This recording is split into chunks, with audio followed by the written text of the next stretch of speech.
ఓం శ్రీ కలకత్త కాళి మధుర మీనాక్షి కంచి కామాక్షి అమ్మవారు పెద్ద ఉసాయి పేరంటాలు ముగురశములు. ఓం నమ శివాయ. హరహర మహాదేవ శంభో శంకర.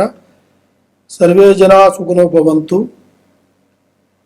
శ్రీ పరాభావనామ సంవత్సరం శ్రావణ మాసం ఆగస్టు నెల 2026. ఈ సంవత్సరంలో మిథున రాశి గల వాళ్ళకి ముఖ్యంగా మృగశిర నక్షత్రము, ఆరుద్ర నక్షత్రము 1, 2, 3 పాదాలు, పునర్వసు నక్షత్రం, ఈ 3 నక్షత్రాల గల వాళ్ళకి 1, 2 తిథి పాదాల నుంచి వీళ్ళకి గురుస్థాన సంకల్ప బలం అనేది కలుసుకునే అవకాశం ఉంది. ఇప్పుడు వాళ్ళ స్థాన బలం 1, 2, 3 స్థానంలో ఉన్నారు. దాని నుంచి గురుస్థానానికి చేరుకొని తర్వాత వాళ్ళ ఆలోచనలు వాళ్ళ నడవడికలను బట్టి ఈ సంవత్సరంలో వాళ్ళు ఉద్యోగ రీతిలో ట్రై చేసిన జాబు పరంగా కావచ్చు, ప్రైవేట్ జాబ్ అయినా కావచ్చు, వ్యాపారస్తు చేయాలనుకున్నా కావచ్చు, మిగతా ఇంకా ఏ ఒక్క విషయంగా వాళ్ళు బ్రతుకు తెరువు గురించి ట్రై చేయాలనుకునే వాళ్ళు ఈ సంవత్సరంలో ఖచ్చితంగా వీళ్ళకి అనుగుణంగా జరిగే అవకాశం ఉంటుంది. ఇందులో స్త్రీ పురుషులకి మంచి సంకల్ప బలము కూడుకుంటుంది.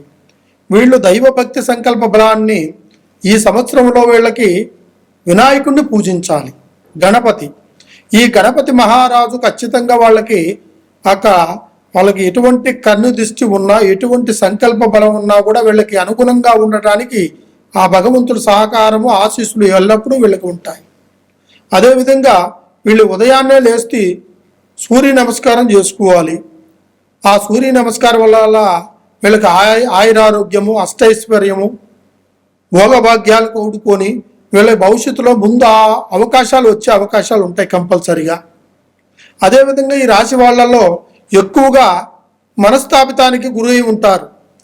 పెళ్లి కాని వారు కావచ్చు, పెళ్ళైన వాళ్ళు కావచ్చు, భార్య భర్తల మధ్యలో కావచ్చు, లేకుంటే ఉద్యోగ రీతిలో కావచ్చు, లేకుంటే ఫ్రెండ్స్ ద్వారా కావచ్చు, కొన్ని అనుకోనున్న పరిస్థితుల్లో అస్వస్థితికి గురైపోయి కొద్దిగా మానసికంగా వీళ్ళు నలిగిపోతుంటారు. వాళ్ళలో తెలియని ఏదో ఒక సమస్య వాళ్ళని వెంటాడుతుంది.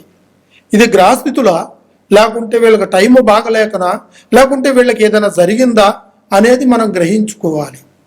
దాని తర్వాత స్వామిని ఏ గురువు గారిని సంప్రదించినా కూడా దానికి తగినట్టుగా పరిష్కారాన్ని ఆయన చూసి చెప్పగలుగుతుంది. కానీ మీలో ఏంటంటే మీరే ఆలోచించుకుంటూ బాధపడుతూ మీలోనే వర్ణించుకుంటూ పోతే సమస్యకు పరిష్కారం దొరకదు. ఒకటి కావాలి అనుకుంటే ఇంకో దాన్ని మనం వదులుకుంటేనే మనం అనుకున్న గమ్యాన్ని చేరుకోగలుగుతాం. ఏది చేసినా కూడా మనం ఉన్నదిలే దేవుడున్నాడని గాల్లో దీపం పెడితే కాదు. దైవభక్తి అనేది అందరికీ ఉంటుంది. ఆ దైవభక్తిని మనము ఫేస్ చేసుకుని ముందుకు పోతే కాదు. దైవభక్తితో కూడా మన ప్రయత్నాన్ని, మన ఆలోచనని, మన నడవడికిని, మన సమయాన్ని కేటాయించుకొని పోతేనే ఖచ్చితంగా మనం అనుకున్న గమ్యాన్ని కూడా చేరుకోగలుగుతాం. మన లక్ష్యాల్లో ఎటువంటి ఒడిదుడుకులు ఉన్నా కూడా ఆ దైవ సంకల్పం అనుగుణంగా మనకి చూసి ఒక దారిలో నడిపించే మార్గం ఏర్పడుతుంది. అదేవిధంగా పెళ్లి కాని వారైతే కంపల్సరిగా ఈ సంవత్సరంలో పెళ్లిళ్ళు జరిగే అవకాశాలు ఉన్నాయి. అదేవిధంగా మంచి సంబంధాలు కుదురుకుంటాయి. అది స్త్రీల్లోనూ పురుషుల్లోనూ ఇద్దరికీ కలిగే అవకాశాలు ఉంటున్నాయి. తర్వాత ఉద్యోగాలు కూడా ఖచ్చితంగా జరుగుతాయి. దీంట్లో ట్రాన్స్ఫర్ కొంతమందికి, గవర్నమెంట్ జాబ్లో పైనుంచి ఆఫీసర్ నుంచి వచ్చే ఒక మంచి సంకల్పమైన మాటలు, ఇకపోతే చదువుకునే విధానంలో వీళ్ళకి చదువు 3వ నేత్రంగా నిలబడిపోయి మంచి మార్కులు వచ్చి మంచి సబ్జెక్టుని తీసుకొని వీళ్ళకి ఒక మంచి ర్యాంకులో వచ్చేసి వాళ్ళు ఒక భవిష్యత్తుని, తల్లిదండ్రుల పేర్లు కాపాడుకొని ఒక సంకల్ప బలాన్ని కూడా పిల్లలు తీసుకొచ్చే అవకాశం ఉంటుంది ఈ రాశి వాళ్ళల్లో. అదేవిధంగా పెద్దవాళ్ళు అయితే వీళ్ళు కుటుంబం గురించి ఆలోచించుకుంటూ వీళ్ళకి ఏ ఒక్క సమస్య వచ్చినా కూడా వీళ్ళకి ఏ విధమైన పరిష్కారం చేయాలి, ఏ విధంగా వీళ్ళకి కుటుంబంలో సాధించాలన్న ఒక ఆలోచనలోనే వీళ్ళు నిలబడిపోయి ఉంటారు. సమస్య వచ్చింది కదా అని మనసి నిరసన పడకూడదు. దాన్ని సాధించాలి, ముందుకు దక్కించుకోవాలి, దాన్ని ఏ విధంగా ఆ గండాన్ని మనం వైదొలిగించుకోవాలి అనే ఒక లక్ష్యాన్ని మన మనసులో పెట్టుకుంటే మన సమస్యకి పరిష్కారం దొరుకుతుంది. డబ్బు నిలకడగా ఉంటుంది. ధనాన్ని సంపాదించేసి దాని తర్వాత ధనంతో పాటు మనకు భగవంతుడిచ్చిన గుణాన్ని మనం కుటుంబ ప్రయత్నంలో సాధించుకొని రేపు భవిష్యత్తులో నిలబెట్టుకోగలుగుతాం.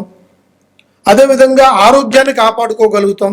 బంధుమిత్రులను కూడా మనం అనుసరించుకోవాలి ఈ సందర్భాల్లో. అదేవిధంగా బంధుమిత్రుల ద్వారా కొంతమంది సలహాలు చెప్తే ఆ సలహాలను కూడా తీసుకోవాలి. మనకే తెలుసు కదా మనం అనుకోకూడదు.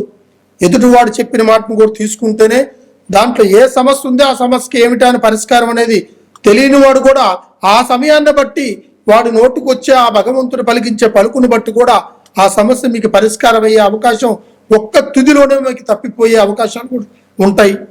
ఈ క్షణంలో ఇది జరిగింది కదా అని మీరు బాధపడకూడదు. రేపు ఈ రోజు వాళ్ళది అయినప్పుడు రేపు మనకంటూ ఒక రోజు అనేది ఉంటుంది. ఆ రోజు కోసం ఖచ్చితంగా కష్టపడాలి. ఆ గెలుపు మనం వచ్చేదాకా మనం నిలబడాలి. ఓటమి వచ్చిందని బాధపడకూడదు. ఓటమి మనకి గెలుపుతో సమానం. అదేవిధంగా మీకు కొన్ని సమస్యలు ఉంటాయి. అవి చెప్పుకోలేని పరిస్థితిలో మీరు సైలెంట్గా కుటుంబంలోనూ బాధలు పడుతూ ఏ సమస్యలతోనూ కుమిలిపోతుంటారు.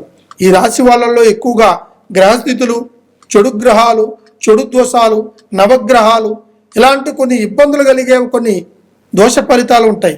వాటికి సంబంధించినట్టుగా ఫలితాలని పరిష్కారం చేసుకోవాలి. నవగ్రహ దోషం ఉన్నోడు నవగ్రహాలు తిరిగితే సరిపోతుంది కదా అనుకుంటాడు. దాంట్లో శనీశ్వరుడు అధిపతి, తనకు మించింది అధిపతి ఎవరు ఉండరు.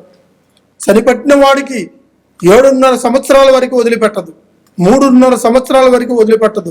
సంవత్సరం స్టార్ట్ అయిన కాంచి వాడిని ఇబ్బంది పెడుతుంటది. అది శనిగ్రహాకి.